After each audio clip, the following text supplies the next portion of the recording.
What's up, you guys? We're talking UFC 307. We're headed out to Salt Lake City, Utah, to the Delta Center, where 2 title fights are on the line. If you ask me, both of the title challengers are kind of intriguing, right?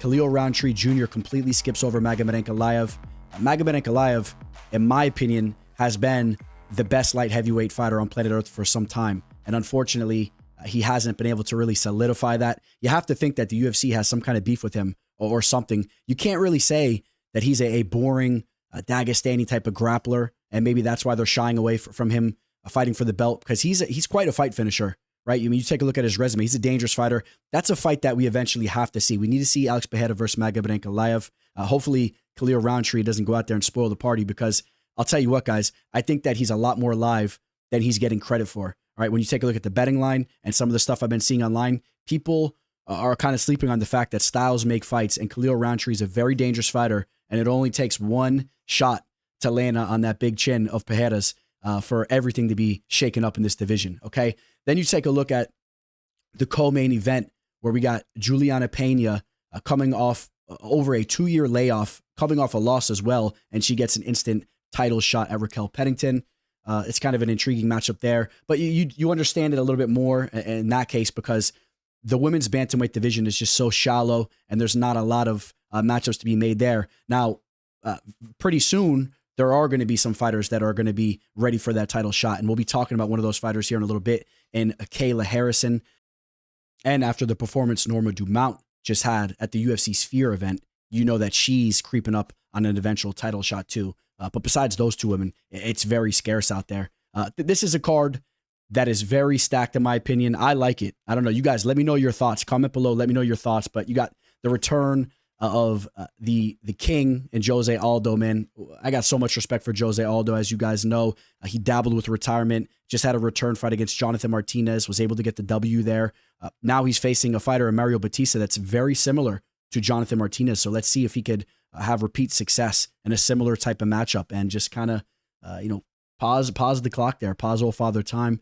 Kayla Harrison, we just talked about her. She's a beast. Roman Dolidze taking on my arch nemesis, Kevin Holland. I'm very intrigued for that matchup, man. Dolidze is the real deal. You guys know I got my little beef with Kevin Holland or whatnot, but he's a good fighter, and I'm very excited to talk the betting line for that fight with you guys there. The prelims are stacked up. You got legends on this card like Stephen Thompson taking on Buckley. I mean, the card is just stacked, guys. It really is. So I won't jump into every fight here. We're going to get to them all. You guys know how we do it. We'll start with the first fight, work our way up to the top. We have timestamps for you guys if you want to jump to any specific fight. If you're new to the channel here, guys, please hit that subscribe button, okay? I got a lot of stuff I've been working on here behind the scenes. This channel is about to go to a whole nother level, all right? So hit that subscribe button. Like this video, guys.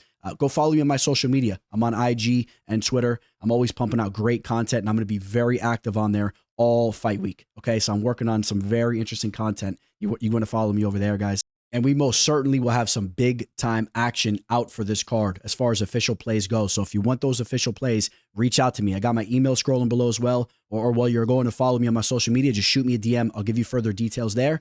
And the last thing, guys, before we jump into the first fight, we are powered by BetUS. If you're looking to sign up to a new sportsbook, reach out to me. I'll give you a special promo where you will get a 150% match on your first 3 deposits. Okay, it's a special offer they're doing for the kickoff of the NFL season. You sign up through my link, I'm going to give you an additional gift as well. So if you're interested there, please reach out to me, guys. All right, let's go jump into the first fight. The teller.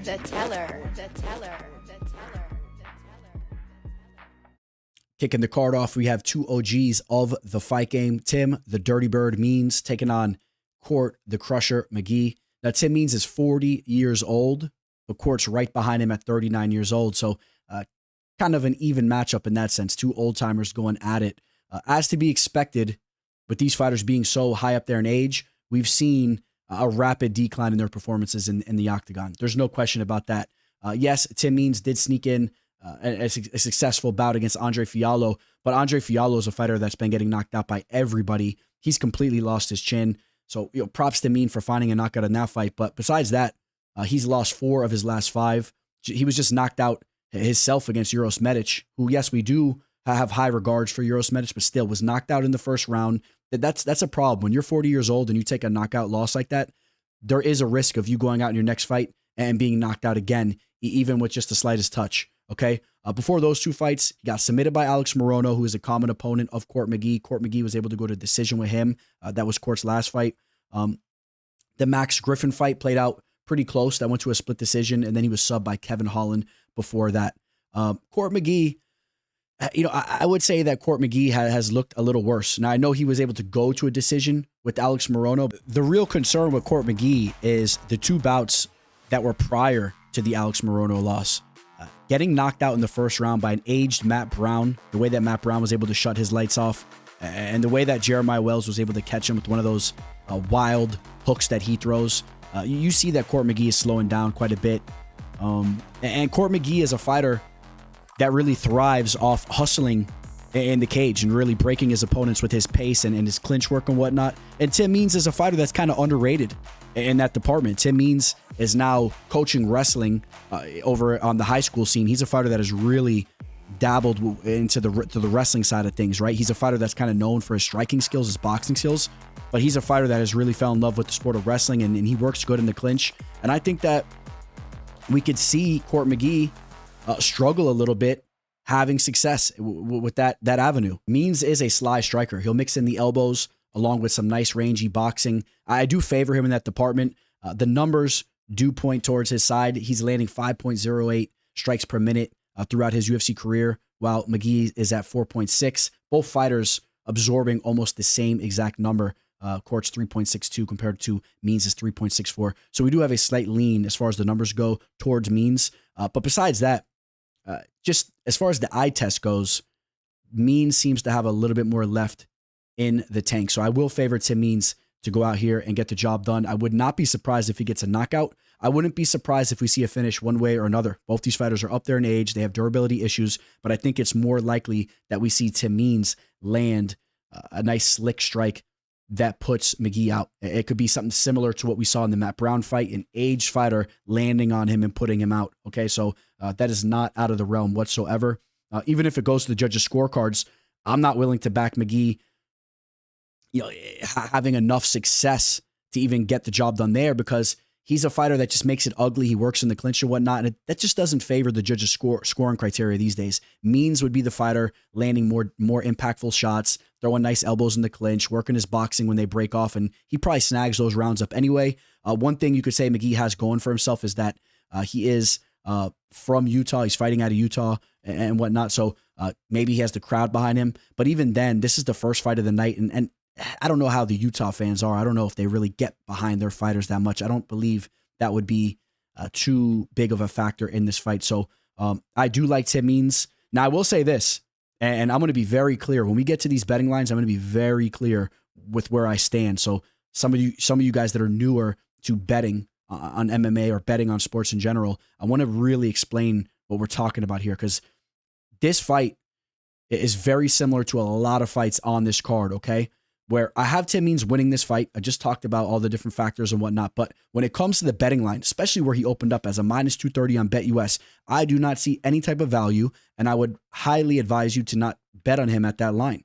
And now if it comes down quite a bit and you can catch Tim Means somewhere around the minus 170 marker, minus 160 marker, then maybe we're talking about a play that you want to target, okay? So I think that this card is full of value on the underdogs, okay? You're going to see me talking about the value being on the underdogs all throughout this card. You're going to see me pick some dogs to win fights throughout this card, quite a few of them, okay? This isn't one where I'm picking McGee, but I'm telling you, I would not be chalking up minus 230 or even minus 200 on Tim Means, because he's a fighter that's 40 years old. He has his own durability issues, and Court could make this fight very competitive, okay? So the line is off, but I do think that Tim Means most likely gets the W, but not a lot of confidence on the pick there. So we go from talking about a couple old timers to talking about another one here. OSP, a true OG of the fight game, a fighter that once upon a time fought for the belt against John Jones. If you guys remember that, Jones was coming off a suspension for a drug test, and that was a fight that actually played out a lot more competitively than a lot of us thought it was going to be. Now, OSP's taking on Ryan Spann. Ryan Spann, just 33 years old. You would think he still has a lot left to offer the fight game, but if he can't go out there and get W's, we're not going to know what he has to offer. unless maybe you're tuned into the PFL or something like that, because he's not going to be in the UFC if he keeps losing fights. He's on a 3-fight losing skid. Was just knocked out against Bogdan Guskov. Now, the loss against Anthony Smith, that was a competitive fight. Some maybe would argue that he won that fight. And before that, he was subbed early on against Nikita Krylov. Before those losses, he had some big victories. Knocked out Dominic Reyes in the first round. Submitted Ian Cutelaba.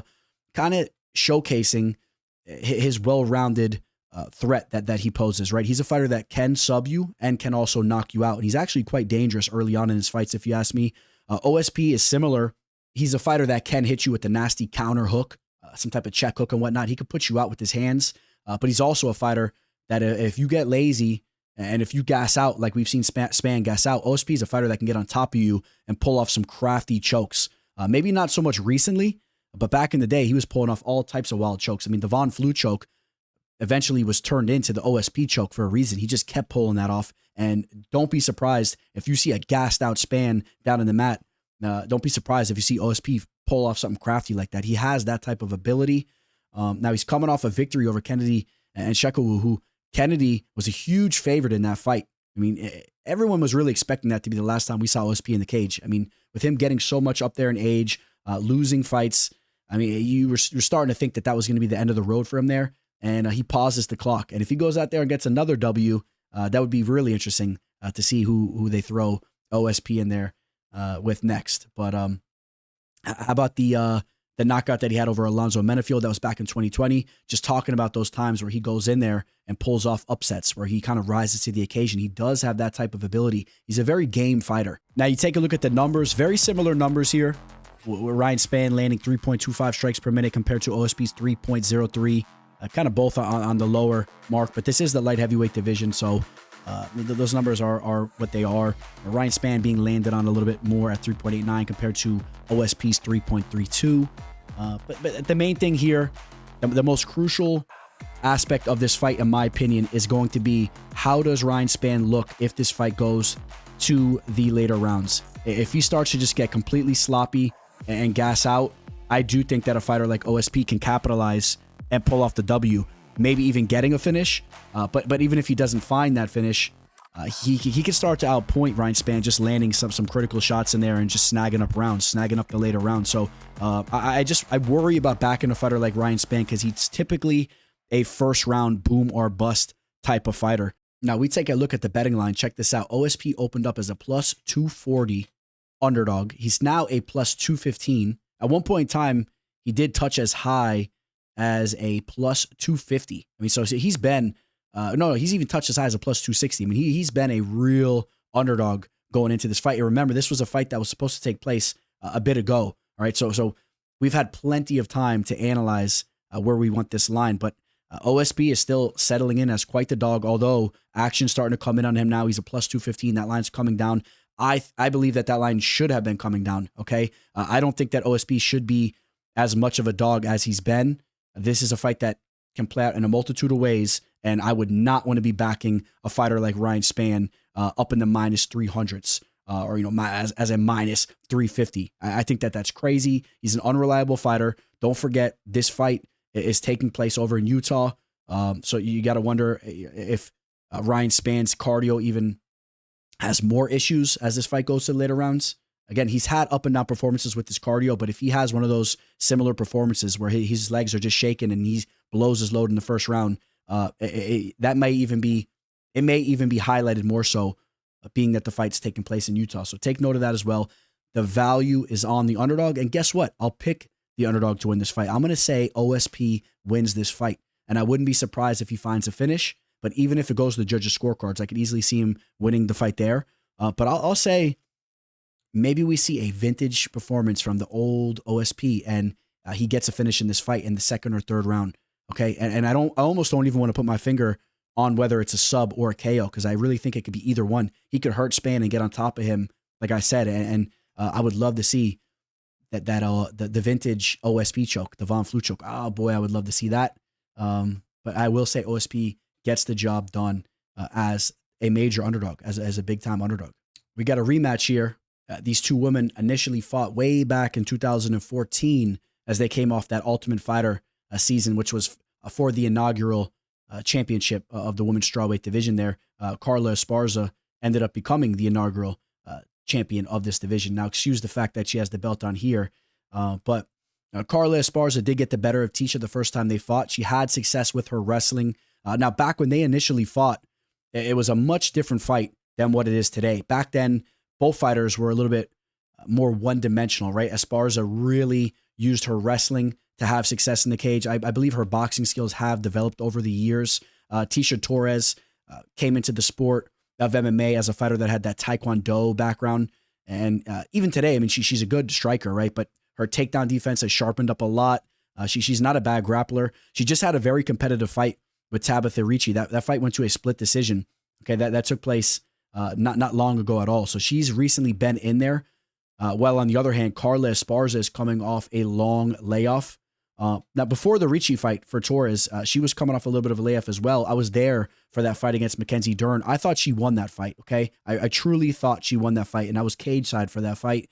Somehow they gave that fight to Dern. It was competitive. We know Dern's a good fighter, though, so I like the recent activity that we've seen from Tecia Torres, where on the other hand, Carla Esparza was absolutely dismantled by Wei Li.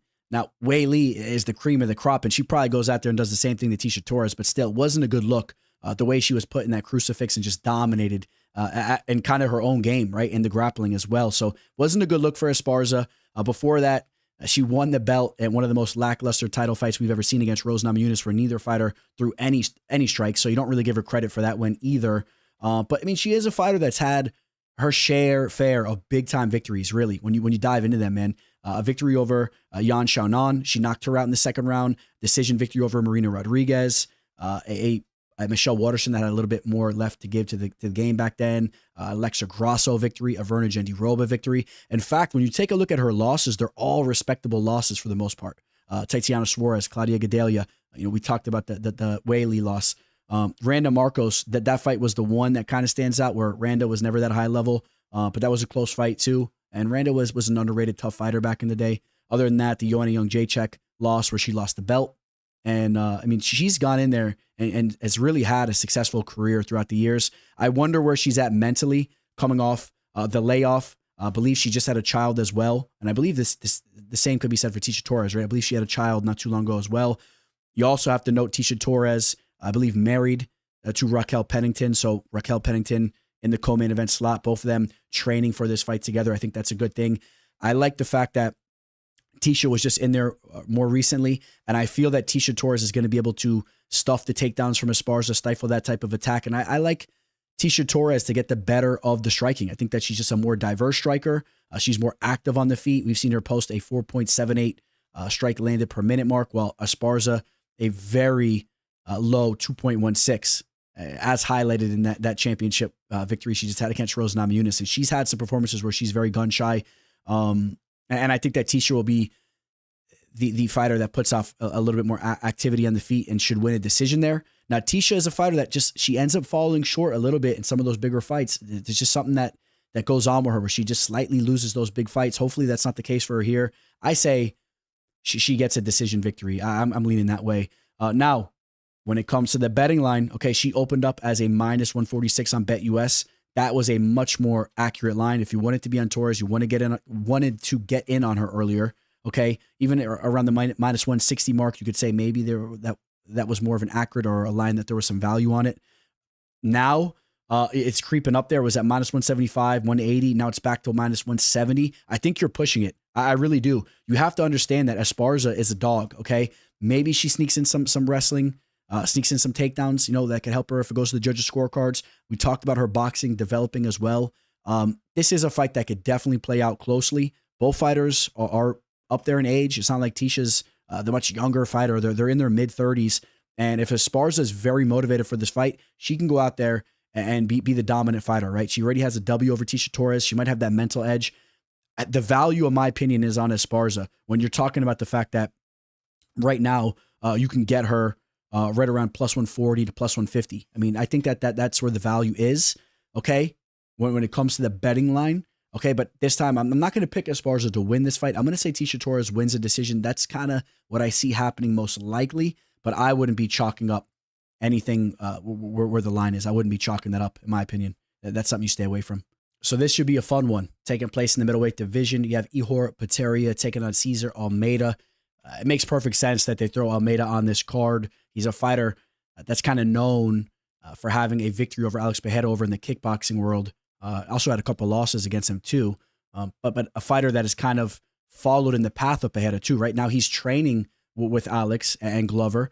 He's a fighter that had that very strong kickboxing base and has made the come over to the MMA world late in his fighting career and has had a good amount of success early on. I think that he has shown to pick up the grappling side of the sport pretty quick.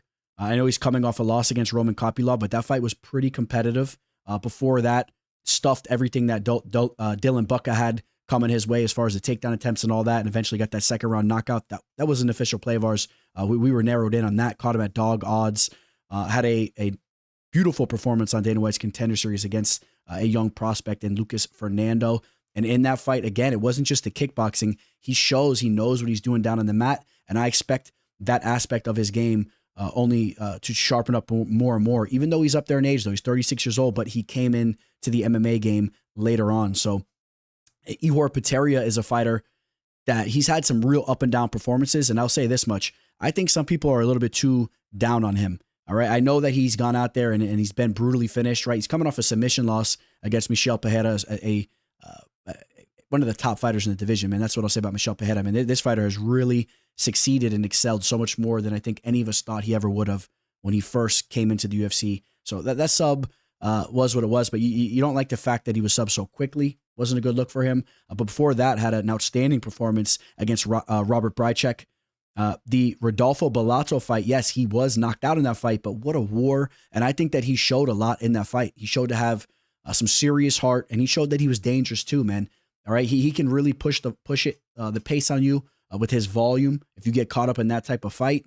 But the problem is we've seen him hurt multiple times in the cage, right? He was knocked out against Carlos Ulberg. He was knocked out against Nicolai Negumereanu. Negumereanu's completely vanished from the UFC. I don't know where he went, but he's not a bad fighter, but still. Those were two performances where he's shown, and throw the Bellato fight in there too. Those are fights where he shows to get hurt. And, that's a little bit of a problem here when you're talking about fighting a guy like César Almeida, okay? Because César Almeida, he's a very sharp kickboxer. César is going to have those opportunities to land those counter strikes or even just being the aggressor, marching forward. He's just a much cleaner striker.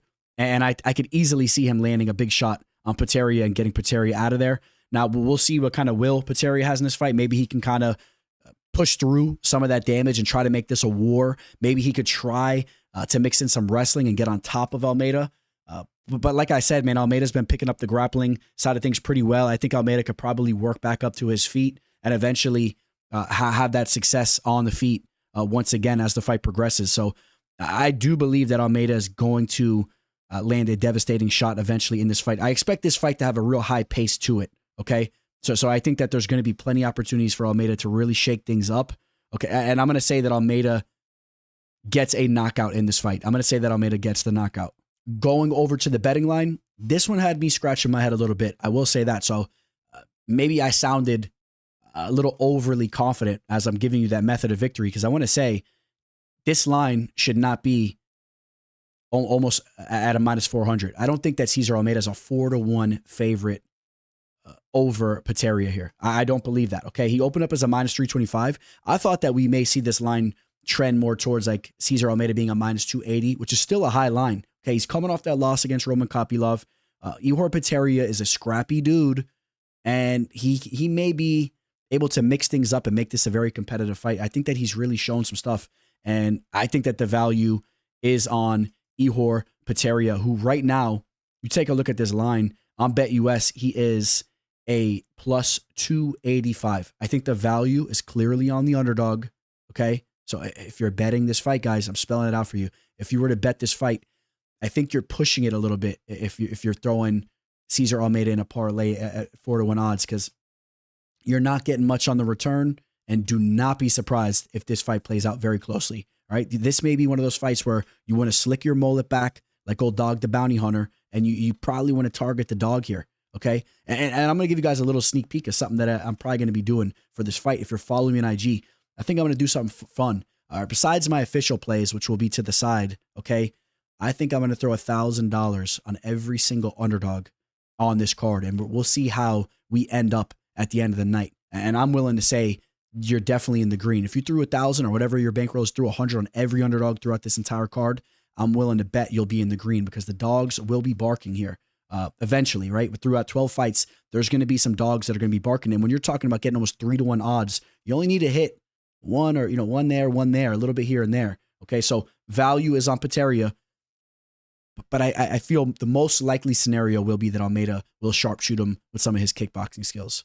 One of the newer fights added to the card here, Alexander Hernandez taking on Austin Hubbard. Both fighters 32 years old. All right, so they've been around the fight game for a little bit, still just entering their physical primes.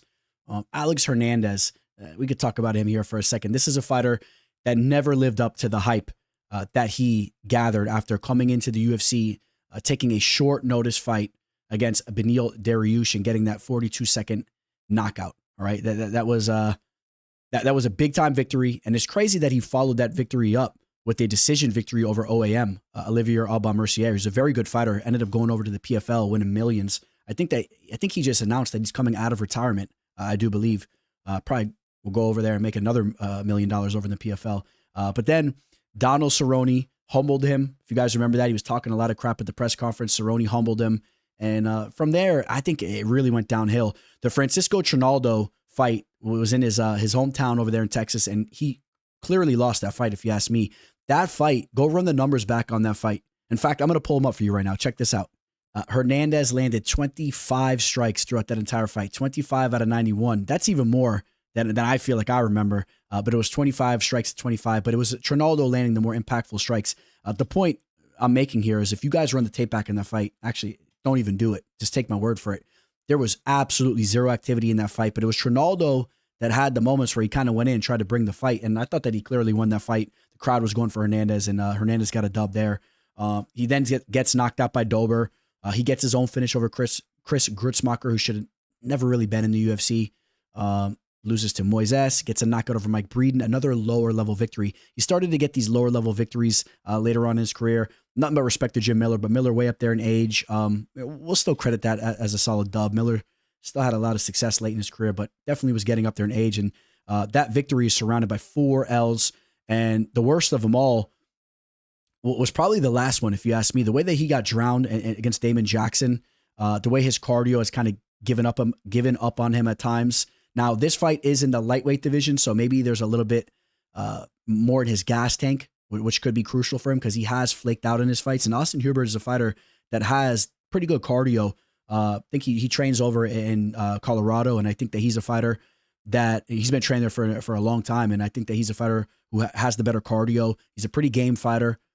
If you know, like I like to compare fighters to dinner plates once in a while. Austin Hubbard is a straight up take that baked potato, throw it in the microwave, and then just slap on a little butter there, and that's all you're getting. You're not even getting meat. How about that? You're eating a baked potato, all right, for dinner, man. It's pretty basic, but he's good at everything, right? You eat those potatoes, man. You could live for a while, man. Remember, the Irish thrived on those potatoes back in the day. Austin Hubbard, he has a little bit to give in all aspects of the fight game. But we could talk about the performance he had against Kurt Holloway. That was not a good showing. He got subbed in that fight. But other than that, he's been having a lot of success. And I like the bounce back victory he had after that Kurt loss, going out there defeating Mike Figlak, who Figlak is actually a promising young fighter. Mike Figlak, if you're not familiar, fighting out of Poland. I've heard some good things about him. I think he has some solid skills. So that was a good bounce back victory for Austin Hubbard.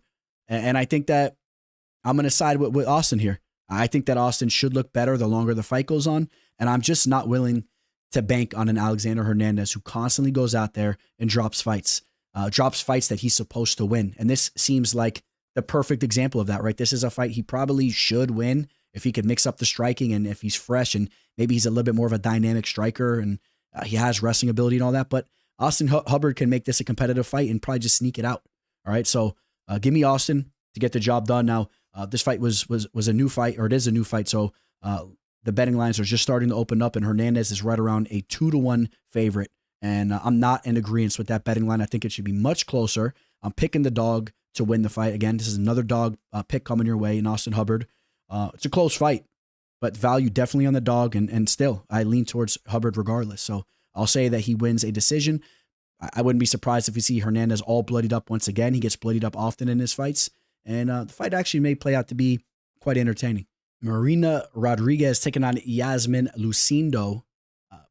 A stark contrast in fighters here, right? You got Marina Rodriguez at 37 years old and Lucindo at 22 years old. Okay, so a fighter that's very much up there in age and a fighter that is very young. But check this out. Lucindo, even though she's just 22 years old, she has a good amount of MMA experience. She already has 21 professional fights under her belt, and she's starting to really get her feet wet in the octagon as well, right? Now she has 1, 2, 3, 4 fights already under her belt in the UFC, all started by that first loss that she had in the octagon against Iasmin Jauregui. That was a high-level fight. If you guys remember my thoughts on that fight, I said it right off the rip when I watched it, man, when we recapped that fight. That was a fight where you could tell both fighters were very high level, and being the fact that they were so young, you knew that they had promising careers to come. And that's been the case for the most part since. I mean, Jauregui has had some up and down performances. She's kind of dropped the ball, but she's very talented. And that was a great fight. And Lucindo was right in that fight. And we saw some high-level striking there. After that loss, she bounced back with 3 victories in a row. I had a submission victory over Poliana Viana. Viana has proven to be a pretty good fighter. We all didn't really think that once upon a time, but she's not a bad fighter. Karolina Kovacevic, a fighter that fought for the belt way back in the day, but also a fighter that's put it back together recently. And she went out there and she looked good, got the W there. Lucindo really does show to have some promise here. Marina Rodriguez, you know the case with Marina Rodriguez. She is a very dangerous and a very talented striker. Okay, she came into MMA with the Muay Thai kickboxing background. She's very dangerous there if she can keep it there. The problem with her is in the big fights, she really hasn't been able to keep it there, right? You saw it in the last fight. She loses to Jessica Andrade, couldn't stay on her feet. Verna John D. Rober was able to get her down. She was actually even knocked out against Amanda Lemos, okay? Before those couple of losses, she was on a 4-fight winning streak, victories over Amanda Ribas, Michelle Watterson, Mackenzie Dern, and Yan Shonan. So she's had her fair share of big victories as well. We'll just mention the Carla Esparza loss also. That was a fight where she got put on her back quite a bit. The takedown defense never really was able to reach a level to let her have that real success in the UFC where she could have made a run for the title. And eventually I think that's that will hold her back and never really allow her to get to that point. All right. She's 37 years old. I don't know how many more fights she's going to have. I mean, she's still fighting at a very high level, but you have to believe with her being 37, the end of the road will eventually come. So no surprise. One key element in this fight is I want to see Lucindo looking to change levels a little bit throughout this fight. Now, she could hold her own on the feet, but if she plays that game just straight up for 15 minutes, I think this fight can be very competitive. I think Marina is really always a threat to hurt you and knock you out. So that's a threat there. But I also do believe that Lucindo is very polished there and she could hold her own. But I do want to see Lucindo changing levels and mixing her game up. I think that she's shown some flashes of being able to do that. I believe her to be the more well-rounded mixed martial artist, even at the very young age of 22.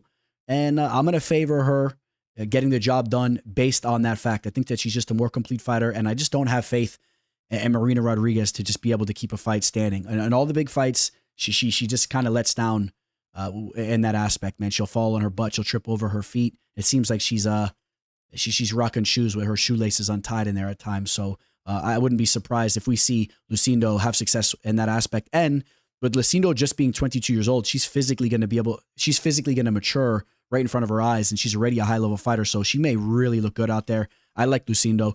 As far as the betting line goes, Lucindo was once upon a time at pick'em odds, right? This fight was opened up at pick'em odds on BetUS. Lucindo was at -115. She is now a -175. So we've had some big-time action come in on her, especially right around September 23rd. A lot of action just started to pile up on her. Where she's at now, I'm not crazy about that line. I'm going to tell you guys once again, like I said, if you were to take every underdog throughout this card, I feel you would have success. This is another fight where it could be one that pays off taking the underdog here. Lucindo is still young. If you kind of want to be critical on her. You could kind of look at that Jaragui loss and say, oh, she was looking good with her striking, but she was a little bit behind as far as the striking goes. Marina Rodriguez is very polished there. If it stays there, maybe Marina Rodriguez just gets the better of her. Maybe Lucindo hasn't shown enough with her takedowns and whatnot. So I mean, there is an argument, in my opinion, that the value is on Marina Rodriguez, which she is right now at plus 145. In fact, that's where I stand. I would say the value is on the underdog. But overall, Lucindo is the more promising fighter, and I'll say that Lucindo wins a decision here and a fight that plays out relatively close. And I'll say Marina Rodriguez even has a couple moments, but probably trips over her laces and falls on her butt a little bit and loses a round or two because of it, and Lucindo prevails here. But the value on the dog for me. Now we got the prelim headliner of Stephen Wonderboy Thompson taking on Joaquin Buckley. Stephen Thompson is now 41 years old, 41 and a half, creeping up on 42. Another fighter that has a very solid resume, who's been around the game for a long time, but is no doubt getting way up there in age, and you got to wonder how much he has left. He's coming off that loss against Shavkat Rakhmonov, where the grappling cost him once again, and that's really what's been costing him as of recently when he's losing fights, right? You think about the Gilbert Burns fight, the Bilal Muhammad fight. Those were fights where he was constantly taken down, and he lost those fights. He lost the first two via unanimous decision. Now Shavkat was able to get that finish on him. Now, in the mix of all those losses, he did get a victory over Kevin Holland. I was there. I was live for that fight. He had a spectacular performance. But you got to remember, man, that Holland kind of played into that fight, letting him up whenever he had him down. And just the main question mark in regards to Thompson is, can he keep the fight standing? And I believe that's a big question mark when you're matched up with Joaquin Buckley. He's a fighter that once upon a time wasn't really known for his grappling and wrestling, right? He was more of a scrappy kickboxer, if you will. Had one of the most spectacular knockouts we've ever seen, if you remember that, against Ipa Kasangane.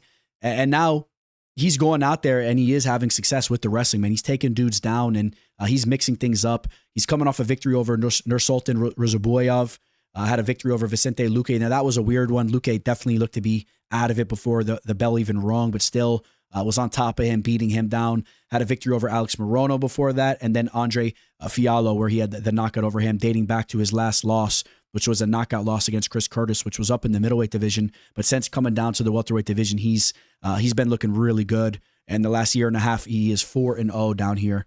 Now, if Buckley wants to play a similar game to what Holland did when he was in the cage with Thompson, this fight could play out a lot closer than it would if Buckley fights a smart fight, right? If Buckley goes out here and looks to perform and try to get a knockout, Thompson can easily outpoint him and land his own damage. I will say this, though. If we were to see a fighter land a knockout, even standing, I think it's Buckley that gets the knockout. We've seen Wonderboy have those type of issues where he gets tagged with the big shot and gets put out flat as he's entertaining with his very flashy and very polished striking, right? Of course, the Anthony Pettis knockout stands out to us. I think Buckley can replicate something similar to that, where even if Thompson's outpointing him, eventually Buckley just lands something big and has a crazy flash KO. But all in all, I actually think that Buckley's going to fight a more intelligent fight. You could tell that he's just really, he's on point these days. He's trying to make a run in the UFC. We see him at times not fighting the most entertaining type of style. He's really going out there and trying to just get W's, and I could see him taking Thompson down and really grinding him out. And that's what's really leading me towards Buckley. Buckley, we're going to get to the betting line here in a second. Buckley, one of the favorites on this card that, in my opinion, is kind of a warranted as far as the line that's next to his name, which we'll go take a look at that right now. He is a minus 200. He's a 2-1 favorite. I have no problem with where that line is. I think that Buckley should be at least a 2-1 favorite here. Thompson is way up there in age. He's in his 40s, and I could just see Buckley just moving at a different speed than him and just changing levels and mixing things up. And, I'm not really liking the value on Thompson's line. All right, I've been saying there's been a lot of value on some of these veterans with the dog lines next to their name. I would not say that Stephen Thompson's one of them. He's currently a plus 165. I think that Buckley's going to go out here and get the job done one way or another. And then that's going to set Buckley up for some big fights now. He gets a name like this under his belt. He's on quite the winning streak. And it's funny that you put Buckley on this card right under Kevin Holland. You know, they fought once upon a time. Holland knocked him out, and they've talked back and forth. I don't know if that's a fight we're even going to see. Or they're not even in the same weight class these days. Holland is back up in the middleweight division, but you never know. I mean, that is a fight that we could potentially see. You never know. Maybe one of them either goes up or goes down, right? We've seen both of them fight in both weight classes, so you never know. That is a fight I would like to see. And Kevin Holland, we'll be talking about him right now. Let's go talk some Holland. Hey guys, just a quick announcement. As you guys see, we got a new format for the videos here. I'm working on a lot of other stuff as well, so expect to see continued enhancements in these videos. I've been putting a lot of work in, guys. If you could please hit that like button, subscribe to the channel, and go catch me on my social media on Instagram at MMA Fortune Teller _ and on Twitter at the MMA Teller. It really means the world to me. It helps me push this thing to another level, guys. So please, if you could do that. And also note, if anybody wants to work with me for my official plays, shoot me a message on Instagram or Twitter, or shoot me an email as well, and I'll give you further information. Thank you, guys. Back to the video. Roman Dolidze taking on Kevin Holland. As mentioned, this fight taking place in the middleweight division. Holland has bounced back and forth as of recently from the welterweight to the middleweight division. Roman Dolidze has also done some weight class bouncing around, right? He just took a short notice fight up at the light heavyweight division where he got a victory over Anthony Smith. All right, that was a pretty solid W there. That was an official play of ours that we targeted. I thought that Roman really rose to the occasion there. You would expect Roman to have a bit of a size advantage, right? Even though Holland is so long, he's pretty slender. Roman, I mean, don't get me wrong. I'm not saying Roman was a legitimate light heavyweight fighter in that fight. I mean, he was undersized as well too, but Roman is decently thick. He's a decently muscular guy. I think that he will be the naturally larger fighter here. Now, when we've seen Holland in the cage with fighters that are a little bit more physically imposing and a little bit more sturdy than him, like when you think about the Khamzat Chimaev fight, we've seen him struggle a little bit. I mean, maybe that's a little bit of a reach. We know Khamzat's very talented, but Khamzat was able to rip him down to the mat and pull off that quick sub. Besides that, Holland actually has lost 2 of his last 3 fights. Lost to Jack Della Maddalena. Now, that was on the feet. He was outstruck in that fight, and he was outstruck against Michael Page. We're very familiar with that fight there, as MVP was a free official play that we posted, and MVP is just a whole different type of fighter. But Roman's not a bad striker either, man. Roman carries some pretty legitimate power. He can mix things up very well. All right, he trains with a lot of high caliber fighters over there in Vegas at Extreme Couture. You see him getting in some work with Sean Strickland here. I think that Roman Dolidze is a good fighter, man. He's an underrated fighter.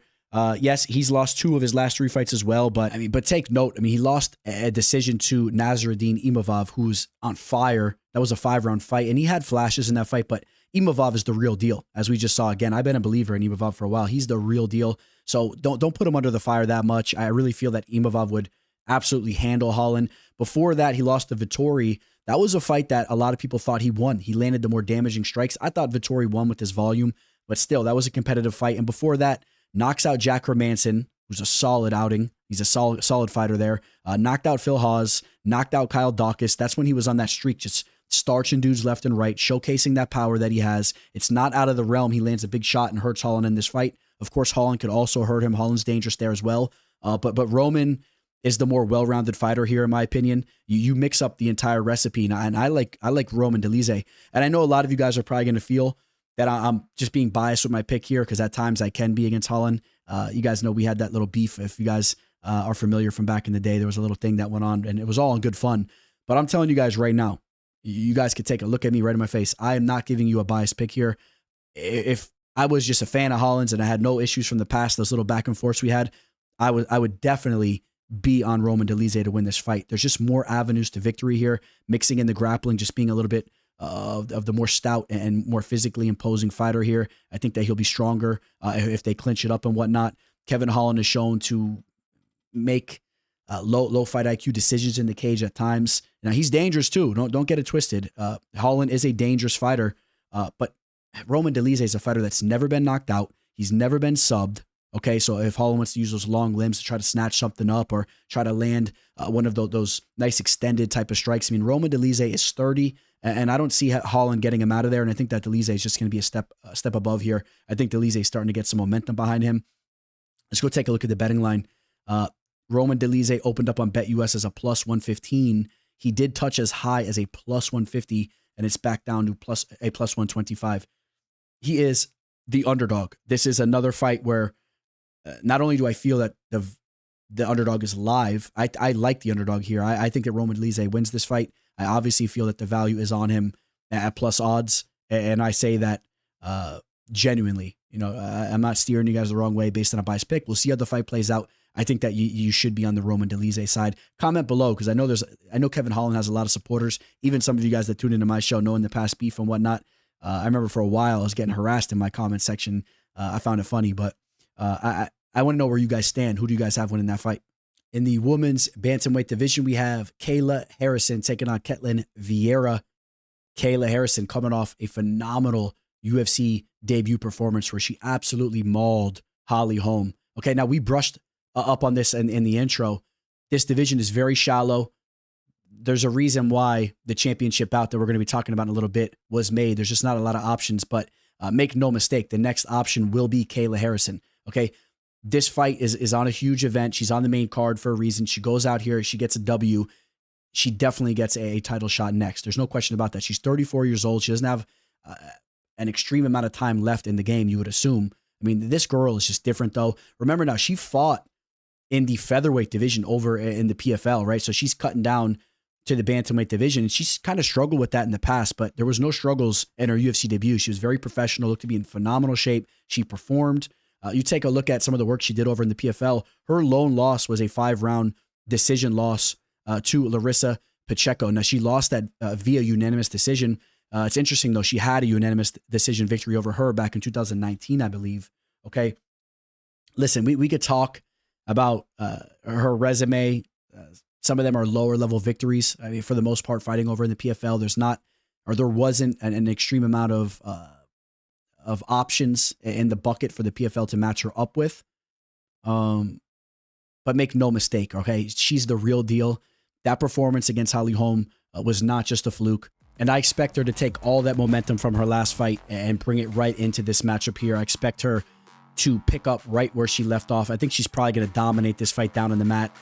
If you want to play devil's advocate, though, you want to talk about the other side, where she could be in harm's way is if she struggles to get this fight down to the mat, which Ketlen Vieira is a decently well-rounded fighter, man. She's not a slouch, okay? So if Kayla Harrison struggles to get this fight down to the mat, we may see Ketlen Vieira get the better of Harrison on the feet. Harrison's not a fighter that has really flashed with her striking throughout the years. I mean, she's not a phenomenal fighter on the feet.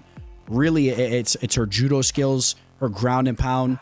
I mean, now that she's able to use the elbows down in the mat too, that's something that she was not able to use over in the PFL. The fact that she has that element down in the mat in the UFC, I mean, it makes her just that much more dangerous. But again, I want to reiterate, she does. I don't want to say she needs to, but you really want her, if you're backing her, you really want her to have success with the takedowns, because if she does struggle there, this fight could play out closer. I still think that she could put in some work against the cage using the clinch and whatnot, and she could still have success in other ways.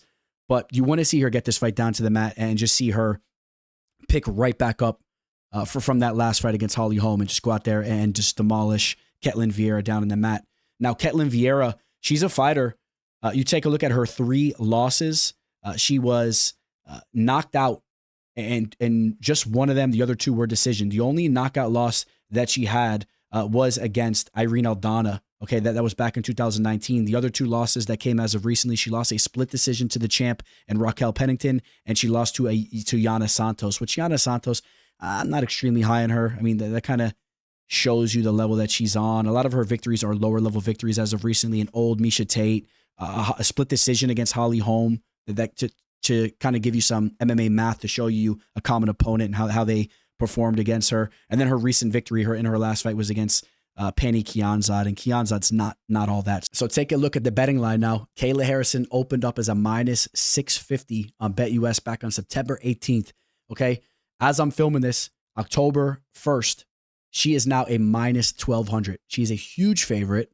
I mean, the way this line's trending, I wouldn't be surprised if she touches minus 14, minus 1,500. That's a stretch, man. Listen, it's another favorite that's a stretch, but this one's a little easier to say because that line is crazy, okay? What happens if she does struggle to get those takedowns? Also, she doesn't have a lengthy resume of defeating high-level fighters. That's one question mark you have in regards to her. We talked about the roster over at the PFL. Ketlen Vieira is a decent fighter. So, I mean, what are you going to do, man? I mean, what do you want me to say about the line? The line's crazy. I want to be clear, though. I am on the Harrison hype train. I think she's the real deal. I think that she has gold around her waist very soon.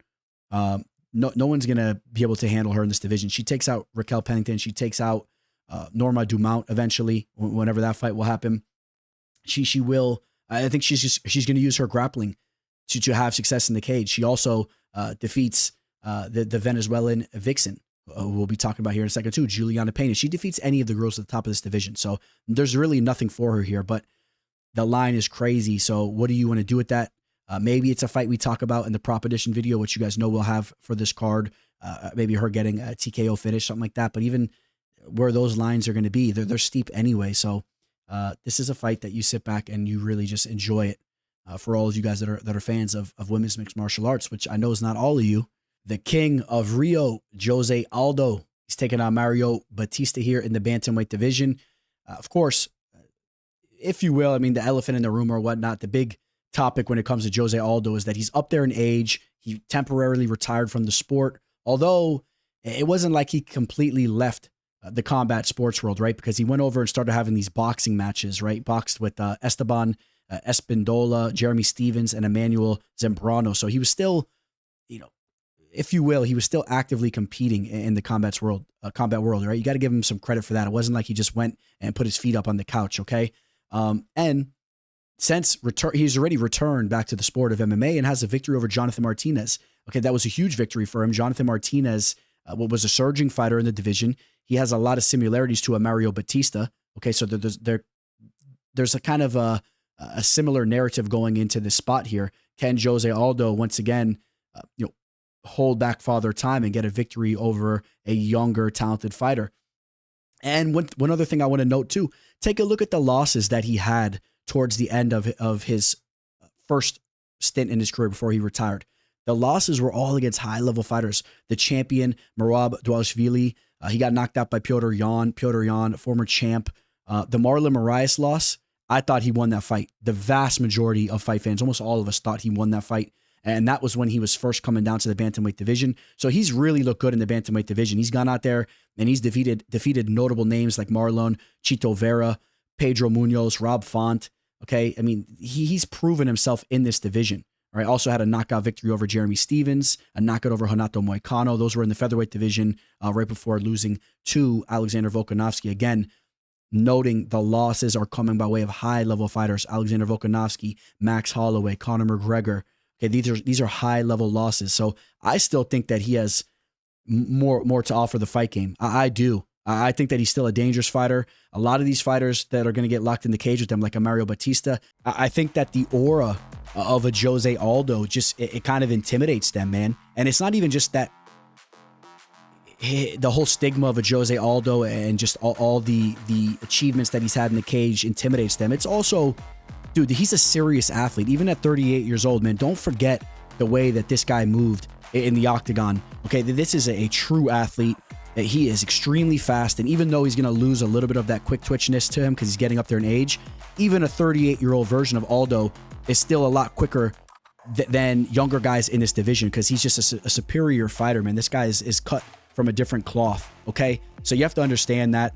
Now, Mario Bautista, as of recently, he's been winning a lot of fights, and I'm very familiar with what he's been doing. We had an official play on him against Ricky Simone, which Simone... He's a good fighter, man, but he's kind of taken a little bit of a fall off the cliff as well, man. He hasn't been looking to be the same fighter he once was. So, I mean, I don't know how much stock you want to put into that victory. You put a little stock into it, but not maybe as much as some of you guys think. Damon Blackshear's a good fighter as well, but never a fighter that was close to the level of an Aldo when he was in his prime. And then you're talking about a lot of lower level victories to kick his UFC career off. Guido Canetti, Benito Lopez, Brian Kella Turd, Jay Perrin. These are all low-level fighters dating back to when he was knocked out by Trevin Jones. Okay, so, I mean, there's really not a lot to talk about. In his UFC debut, he was submitted by Corey Sandhagen. That's one of the times he was in there with the high-level fighter. Okay, so I do believe that Mario Bautista is not completely proven. He does show potential, And it is possible that he ends up being a very good fighter. He does some things very well, man. He is quite a fight finisher. We've seen him go out there and get some big time finishes. And he's diverse with his skills too. He could sub you. He could knock you out. 9 of his 14 victories have come by way finish. We've seen him throw flying knees in there. He's diverse with his attacks. I just think that there's a little bit more to be seen from him. And I'm curious to see how he's going to look when he's locked in there with a legend in Jose Aldo, who seems to be in pretty good shape still going into this fight. I got to side with the legend here, man. I got to side with one of my favorite fighters of all time. In fact, probably, I always say this, man, it's the truth, man. He's my favorite Brazilian fighter, Jose Aldo. I can't think of anybody that's passed him up. I like me some Alex Pereira, but Jose Aldo is to me my favorite Brazilian fighter of all time. And Aldo's coming into this fight as an underdog. He opened up as a plus 125 dog. Now he is a plus 110 dog, so some slight action coming in on him. I think the value's on the dog here, and I just think he rises to the occasion. I think the crowd will be behind him if the fight plays out somewhat closely. I think that it could lean towards Aldo's way. People just have so much respect for him, and we'll see how the fight goes down. I mean, there is a possibility that Aldo takes a decline with his age, and we see him kind of fall into a performance that doesn't look that good, and maybe he really does retire after a loss here. There's a possibility that it plays out like that. We'll see if Bautista could take his game to another level and really shine against a legend in Aldo, but I'm going to back Aldo as the dog in this spot. I just think that, we just saw him go out there and outstrike Jonathan Martinez. I'm high on Jonathan Martinez. So you could say that Martinez got caught up in the bright lights and whatnot against fighting Aldo, fighting Aldo out there. But I think that fight did take place in Brazil, but still I put some respect on that victory, man. Jonathan Martinez is the real deal, and I'm not going to just say, oh, yeah, Martinez just gave him the win. Aldo did what he needed to do to get the win. I think he could do that once again here. So give me Jose Aldo to win a decision, and it's never out of the realm that Aldo could finish you. We've seen Bautista cracked with shots before and finished up. We talked about the early loss he had when he first started his UFC career off. Aldo does carry power. Let's see if Aldo can implement his leg kicks like he used to. I know that's something that he's fallen away from at the tail end of his career. Maybe it's due to some damage he's had in his legs. He doesn't throw those leg kicks the same way. Maybe with all the time he's had to heal, we see him whipping those calf kicks, those leg kicks once again like he used to. I would hope to see that. But give me Jose Aldo to get the dub. I'll say most likely via decision. We got the fight you guys all are waiting to see. We got the Women's Bantamweight Championship of the World on the line. Juliana Pena makes her return, and she gets an instant title shot after being away from the fight game for 2 years and coming off a loss. She's taking on Raquel Pennington. Understand, though, she did lose a championship fight in a fight where she actually had a victory over Amanda Nunes prior. So, I mean, you could maybe try to understand the reach there. Raquel Pennington, she's been looking good as of recently, man. She really has. She just went out there, defeated Mayra Bueno Silva in a 5-round fight, defeated Ketlen Vieira before that, defeated Aspen Ladd, Macy Chason, Penny Kianzad, Marianne Renaud, dating back to her last loss against Holly Holm. All of her losses are somewhat respectable. Jermaine Durandamy, Amanda Nunes, victories over Misha Tate before that, dating all the way back to her other previous loss to Holly Holm when she welcomed Holly Holm to the UFC. Listen, Raquel Pennington, you remember her from The Ultimate Fighter way back in the day. Dana White really liked her back then, and she was a fighter that just had some boxing skills and was looking to round out her overall game, and she really has done that. I mean, look at her now. She has gold around her waist. She's a fighter that can do a little bit of it all. She's tough in the clinch. She's a tough girl. She's not a fighter that you could just take down and dominate down in the mat. It's not like she's a one-dimensional fighter. She's the more well-rounded fighter here, in my opinion. Pena's a little wild. She's a scrappy girl, but I'm not a fan of Pena's striking. I think that Rocky's a little bit more polished there. The fact that Pena's coming into this fight off a long layoff, she doesn't look to be the same fighter she was physically. I don't know. That's something to keep an eye on. Take a look at how she looks at the weigh-ins. But when she was younger, man, she was a very physically imposing girl. Not a lot of people realize that, but very muscular and very toned. And let's see how she looks on the scales, and let's see how she looks going into this fight, because she's been away for a while, and I cannot back Juliana Pena here. In fact, Raquel Pennington is a girl that we backed in her last fight with an official play. She comes in clutch, and I like Rocky to retain her championship here. I won't go on too much more about this fight. I just think that Rocky will get the better of the striking on the feet. She's tough. She can stuff takedowns. She can work the clinch. I'm expecting this fight to be a lackluster, unanimous decision for Rocky Pennington, a 25-minute fight where she wins the majority of the rounds. Maybe Pena wins 1 or 2, but I don't think that Pena can get this fight down to the mat and try to flash with some of her grappling skills like she has when she was younger. I don't think that she's going to hit Pennington with a shot and shake things up like she did against Amanda Nunes when she won the title that one time. Raquel Pennington is durable. She's tough. She could take a shot. Now, one thing you could say about her, yes, she's been subbed before. She's been subbed once, but I just don't think that Pena is going to get in on her like that and get her down there. And also note the one TKO loss that she had, that was a fight against Amanda Nunes as well, where she just took an absurd amount of calf kicks, leg kicks, and eventually they stopped that fight, right? If I remember correctly. But she's very durable. She could take a shot to the chin. I don't see her collapsing and getting hit by a shot, nothing like that. So Raquel Pennington is the way to go, in my opinion. She opened up as a -190. The line's trending the other way. And I like Raquel Pennington anywhere from -200 under. I think that she's the better fighter here. I think there's a lot of question marks behind Pena. So I think the value's on the favorite and Raquel Pennington. One of the rare fights where I think the value is on the favorite. Here she is.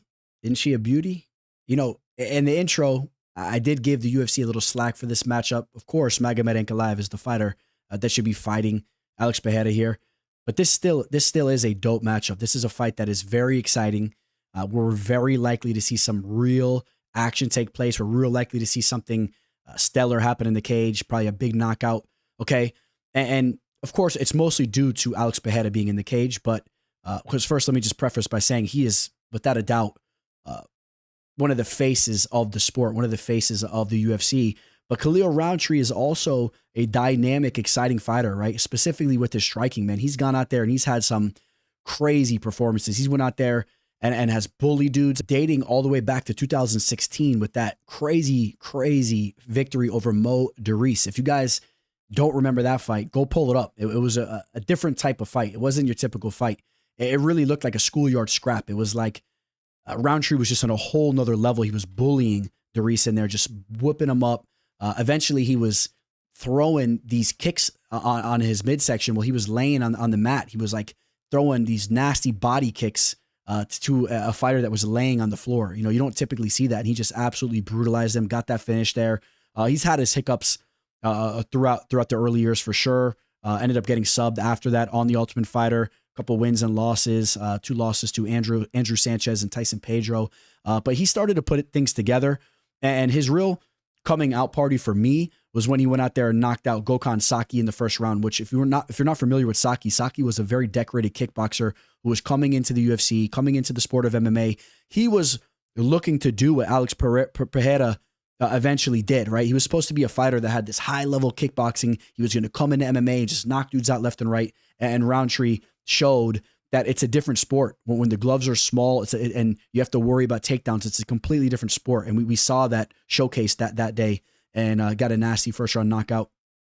He was brutally knocked out by Johnny Walker after that. But, you know, just kind of going over what he's been doing as of recently. And right now, he is on a 5-fight winning streak dating to his recent victory over Anthony Smith. I did not have him winning the fight against Dustin Jacoby, which is what really shakes things up for the fact that he's fighting for the title when he's really on a 2-fight winning streak, in my opinion. A lot of people had Jacoby winning that fight, but the judges gave it to him, and he followed that up with 2 big victories in a row. So here's the thing, guys. Styles make fights, okay? Styles make fights. And I'm sure a lot of you guys know this, but Khalil Rountree is a lot more live than the betting line next to his name for the sheer fact that this is going to be a kickboxing match. It very likely is going to be a kickboxing match. I don't expect to see anyone really mixing in any type of grappling. I don't. And Khalil Rountree is extremely dangerous. And as dangerous as Alex Pereira is, we've seen him countered before. We saw Israel Adesanya hit him with that counter hook. We've seen Pereira hurt standing before. So he's extremely dangerous and he's a lot more likely to knock you out. But when he gets overly aggressive, he can be countered. And Khalil Rountree is a very dangerous fighter.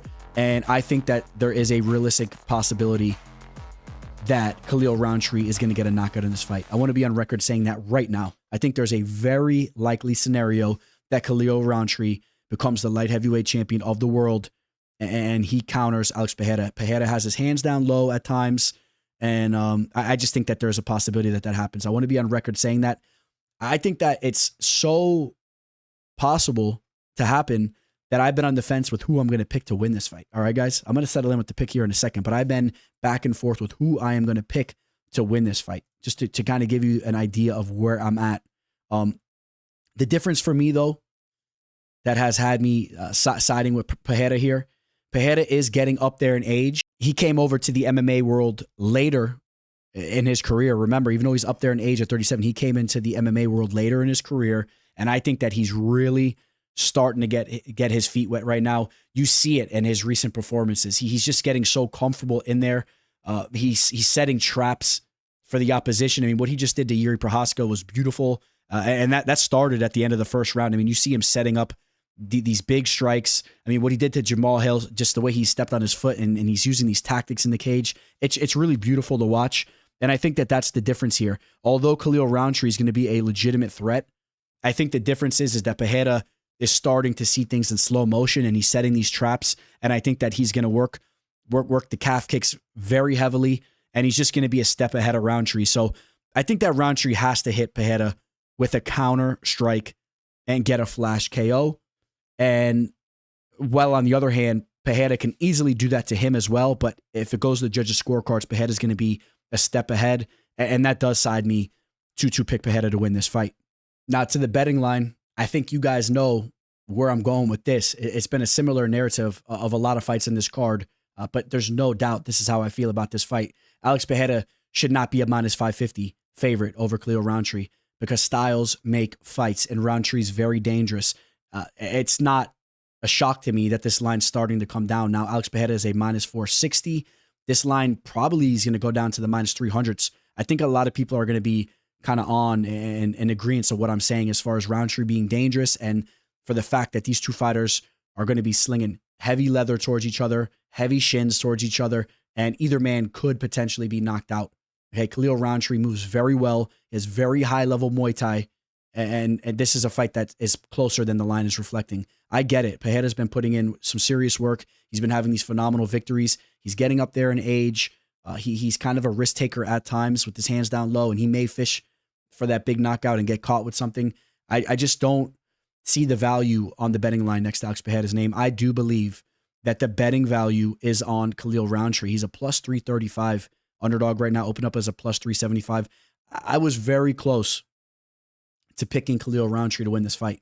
I was going to go with my initial gut. I think that Khalil Rountree can clip him with the shot, and I didn't have the nerve to do it. I did settle in with the Pereira pick. I'm almost still, well, I told you guys what I'm going to do, man. I'm going to do $1,000 on every underdog on this card. Now, that's not going to be my official plays, my official targets. We're going to have something a little bit more narrowed in there. If you're looking for those picks that I'm really narrowed in on, those more safe ones where there's some real value. But for fun, I am going to throw $1,000. I'm going to post the whole video. I'll show you guys my plays. I'm going to put $1,000 on every single underdog on this card. And this is another fight where I might get $3,335 in my pocket off of Khalil Rountree counter KO. I'm telling you guys, there's that possibility. All right, guys. So make sure you follow me on IG and Twitter. I'll have that posted there. I got those scrolling below.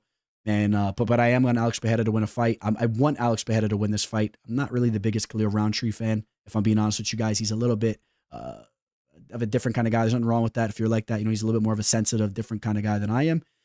Probably different in a lot of ways, but he's not a bad human being. But I like Alex Pereira. I'm all about that Chama energy. He's more of a man's man. And it's kind of the path that I follow myself. So I'm going to say Alex Pereira gets a knockout. That's my official pick, but I think I was clear where I stand, and this is a crazy one. This is one that can go a variety of ways, and you should not be touching a minus 500 line or whatever it's at.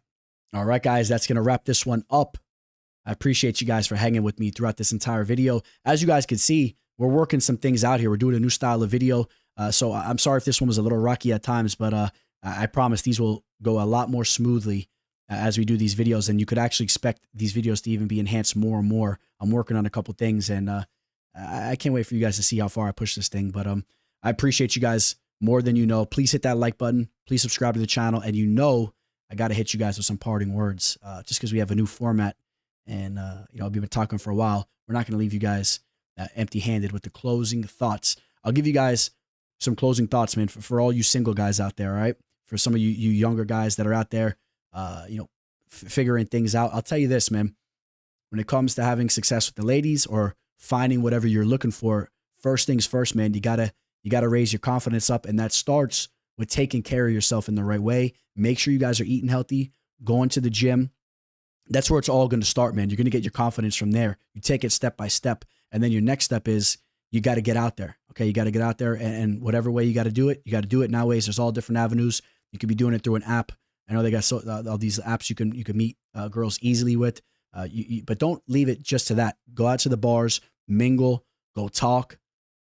What's the worst that's going to happen? I know that sounds like cliche, but I mean, really understand that and let that soak in your brain. Who gives a damn? Okay, go out there and mingle, go have fun, because before you know it, you're going to get up there in age, and you got to enjoy your 20s and whatever. If you're in your teens, your 20s, your early 30s, your 30s, your 40s, if you're a single guy in your 40s, 50s, whatever, make sure you're out there enjoying yourself, and it all starts with taking care of yourself. That's always the main message. Make sure you're eating healthy, you're taking care of yourself, and then everything snowballs after that, and you guys go out there and you have a great time, all right? So I hope you guys are all enjoying your weekends out there. I know some of you guys were asking.